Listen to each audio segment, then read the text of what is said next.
What happened to this organization?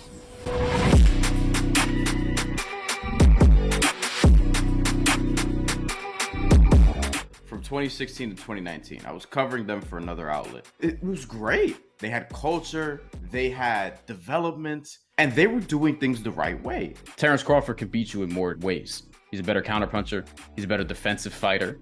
He can switch orthodox and southpaw, give you different looks. He's actually better at switching stances than anyone in boxing right now. And then once they turned their organization over to stars, it just completely changed. I've been saying since at least 2018 that Deontay Wilder would knock out Anthony Joshua. That's a fight that I wanted to see 5 years ago. The fact that we haven't seen it yet makes me believe that we probably won't. You have no culture, complete dysfunction as an organization. What about the Rudy Gobert trade? No, not that one. No, the Rudy Gobert trade doesn't count. I mean, it was pretty stupid. We knew immediately that was stupid. Sure. Getting Kyrie Irving, I think that would be stupid. But imagine if they just kept developing that team and kept most of that team together with Kenny Atkinson, who was a better coach than Steve Nash. If you only stick to basketball, he can help you. But with Kyrie, it's never just basketball. It just never is. And at least doesn't have the issues that, oh, by the way, Ime Udoka has, who's about to be brought into this organization reportedly.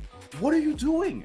At this rate, you might as well sign Miles Bridges and Josh Primo. Anderson Silva is closer to 50 years old than Jake Paul is to 30 years old, which is another reason why this fight is happening. Did you watch wrestling as a child? I did. Do you remember when Sergeant Slaughter was an Iraqi sympathizer, even though he was like a United States Marine? Miami Heat sympathizer. When you try to get in this airspace, he's so smart at just keeping you at distance, using his jab, which will be difficult to land against a southpaw, and he'll probably establish a straight right hand and has great body work as well. And I think those body shots will be able to keep Lomachenko from doing all the Lomachenko stuff and getting near and moving and switching angles and things of that nature. We were both tweeting a lot about the World Baseball Classic. People aren't letting the fun of international baseball affect what we see here in America. Why do you think that Americans are just so resistant to accept international baseball?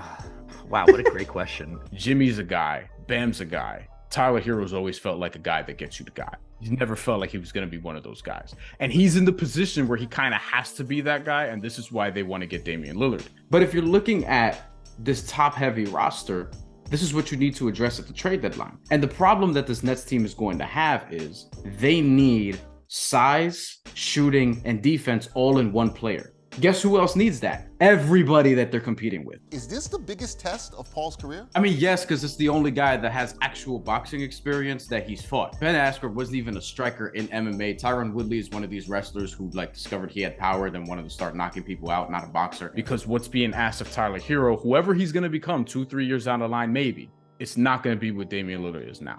We haven't even got to the draft. I don't know what the rest of the NBA is going to look like. Is Damian Lillard going to get traded? Is Karl-Anthony Towns going to get traded?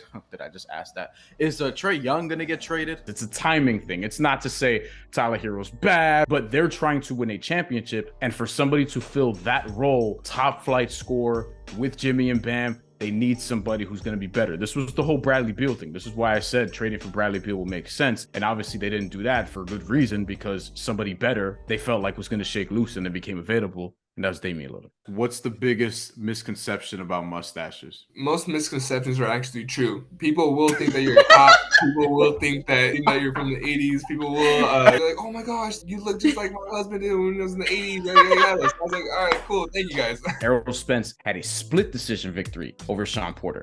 Terrence Crawford fought him and knocked him out. He was the only person to knock out Sean Porter, who fought Keith Thurman, fought Danny Garcia, fought pretty much everybody, Adrian Broner, when Adrian Broner was still good. The NBA has just been one giant game of chicken. I think I get what he's trying to say. I don't care if Kevin Durant winds up with the Miami Heat, the Phoenix Suns, the Orlando Magic, the New York Liberty, the Harlem Globetrotters, FC Barcelona, Cangrejeros de Santurce in Puerto Rico. I don't care. Send him somewhere. Favorite and least favorite thing about New Brooklyn?